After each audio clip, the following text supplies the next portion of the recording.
High বন্ধুরা, মানসী রান্নাঘরে আপনাদের সবাইকে আমন্ত্রণ জানালাম।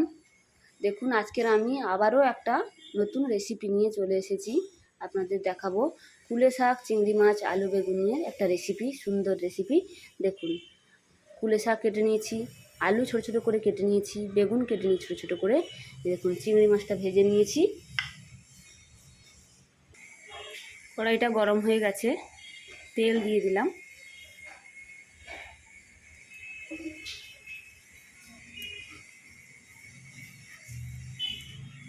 ফোড়ন দিয়ে দিলাম।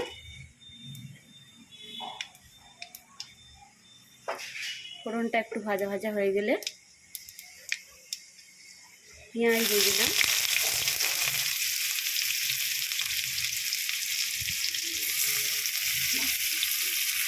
পেঁয়াজ দিয়ে ভালো করে নাড়াচাড়া করে নিচ্ছি।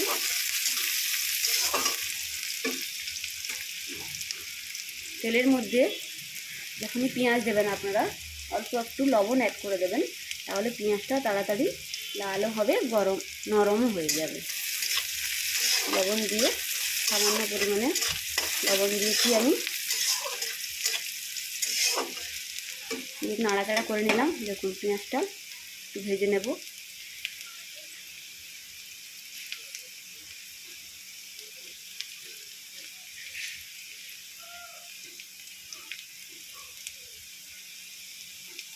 পেঁয়াজটা লাল লাল করে ভাজা ভাজা হয়ে গেছে।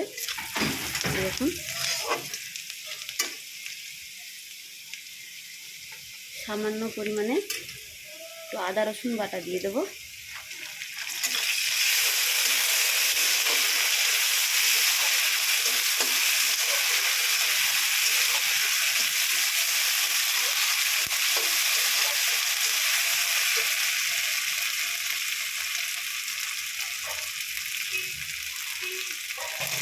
আদা রসুনের কাঁচা গন্ধটা দেখুন আর নেই। এবারে আমি কেটে রাখা সবজিটা অ্যাড করে দেবো।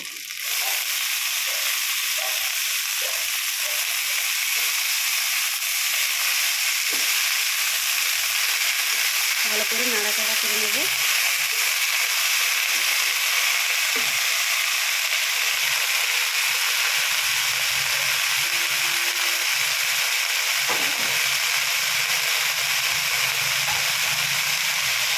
প্রথমে আমি লবণ দিয়েছিলাম, তাই সামান্য পরিমাণে লবণ অ্যাড করে দিলাম।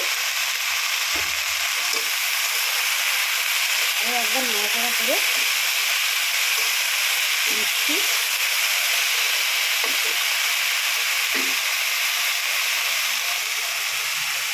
2 মিনিট দিয়ে দেবো।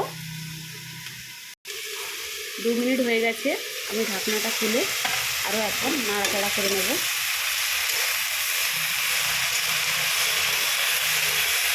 দেখুন, অনেকটাই সেদ্ধ হয়ে গেছে।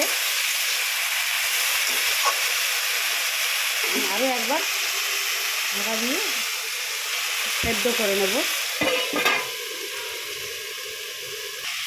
দেখুন, ঢাকনাটা খুলে নিয়েছি। দেখুন, অনেকটাই সেদ্ধ হয়ে গেছে। এবার আমি মশলাগুলো অ্যাড করব। লঙ্কার গুঁড়ো দিয়ে দিলাম, হলুদ দিলাম,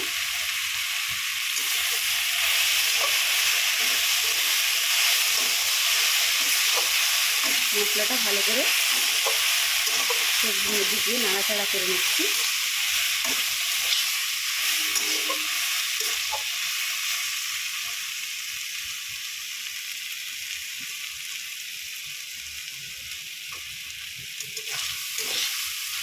ভালোভাবে কষিয়ে নেবেন মশলা দিয়ে।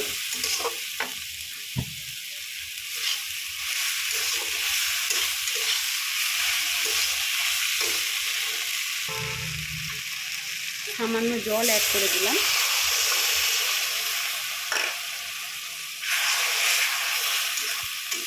জল বেশি দেবেন না, দিলে ভালো লাগবে না খেতে। সামান্য পরিমাণে জল অ্যাড করে দিলাম। দেখুন, আবারও 2 মিনিট ঢেকে দেব। ঢাকনাটা খুলে নিয়েছি, চিংড়ি মাছ দিয়ে দেব।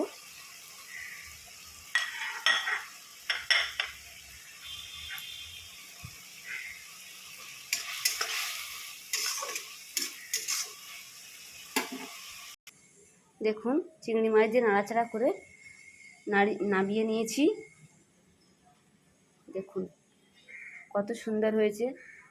এইভাবে বানিয়ে খেয়ে দেখবেন, খেতে খুব সুন্দর লাগবে।